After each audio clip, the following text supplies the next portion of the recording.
10 లక్షల విలువైన వైకుంఠ రథంను ప్రముఖ పారిశ్రామికవేత్త గోళ్ళ రాజేష్ ప్రజాసేవకు అంకితం చేశారు.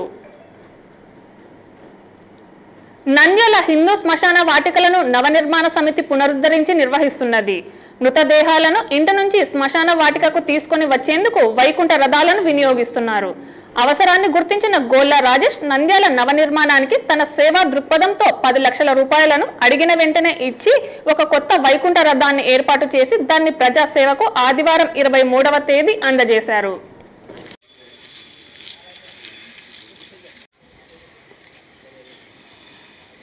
స్వర్గధామం సభ్యులు పట్టణ ప్రజల సమక్షంలో వైకుంఠ రథాన్ని ప్రారంభోత్సవం చేశారు.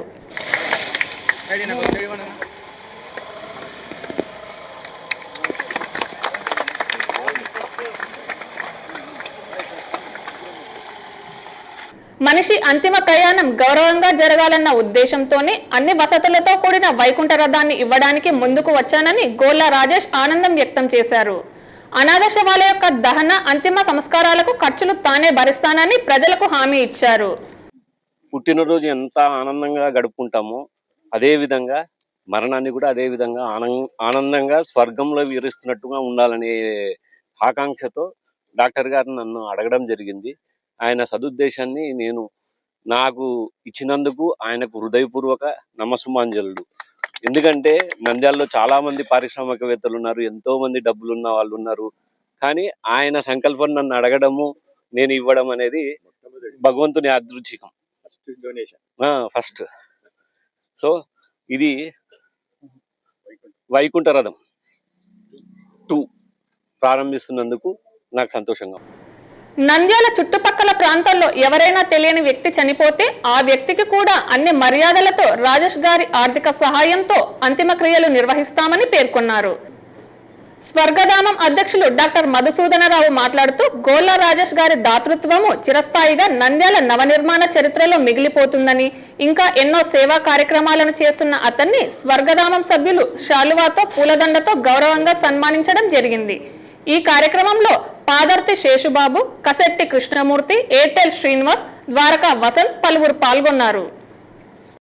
మేము అడగ్గానే 10 లక్షల రూపాయల విలువ గల 2వ వైకుంఠ రథాన్ని ప్రజల సేవ కోసం మనకు వితరణ చేసి ఆ సేవా కార్యక్రమానికి ఆర్థికంగా సహాయం చేసిన వాళ్ళు గోళ్ళ రాజేష్ గారు. ఆయన ఈ సేవా కార్యక్రమము నంద్యాల చుట్టుపక్కల గ్రామాలలో చనిపోయిన ప్రతి హిందువు యొక్క అంతిమ సంస్కారాలలో అత్యంత ముఖ్యమైనది చనిపోయిన వ్యక్తిని ఇంటి నుంచి స్వర్గధామం వరకు తీసుకొని రావడం. అది ఇప్పట్లో చాలా కష్టతరం అవుతుంది. కిలోమీటర్లు నడుచుకుంటూ ఆ మృతదేహాన్ని మోసుకొని రావడం ఇబ్బంది అవుతున్న పరిస్థితుల్లో ఇటువంటి వాహనం వైకుంఠ రథం నామధేయంతో మనం ఏర్పాటు చేశాం.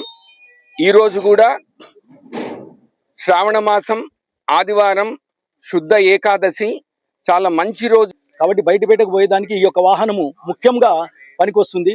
బయటపేట నుంచి అంటే ఆంజనేయ స్వామి టెంపుల్ దగ్గర నుంచి లోపలికి పోయేదానికి ఈ యొక్క వెహికల్ చాలా ముఖ్య ఆవశ్యకంగా ఉంది. కాబట్టి మేము పరమాత్ముని ప్రార్థిస్తే గోళ్ళ రాజేష్ గారి ఆధ్వర్యాన ఈ యొక్క వెహికల్ రావడం నిజంగా చాలా అదృష్టము. కాబట్టి బయటపేట నుంచి పోయేదానికి, ఆంజనేయ స్వామి గుడి తెరిచి పోయేదానికి ఈ యొక్క వాహనాన్ని ప్రజలందరూ కూడా ఉపయోగించుకోవాలి. అదేవిధంగా పల్లెవాళ్ళు, తర్వాత ఈ యొక్క శ్మశానాలు అనేటివి ఈ పబ్లిక్ ప్లేసెస్, మేము కేవలం సేవకులు మాత్రమే. ఎవరైనా ఎక్కడైనా దహన సంస్కారాలు, పూడికలు చేసుకోవచ్చు. కొంతమంది శివరాజకీయాలు చేస్తున్నారు, అటువంటి వాళ్ళు చట్టరీత్యా నేరం అది. అటువంటి ఎవరైనా చెప్తే కనుక మాకు ఇన్ఫర్మేషన్ ఇస్తే దయచేసి వాళ్ళ మీద ఖచ్చితంగా చర్య తీసుకొని 3 సంవత్సరాలు శిక్ష వేయించడం జరుగుతుంది. హలో అండి, నేను మీ కిరాక్ Seetha. Please do subscribe to Nandyala communications.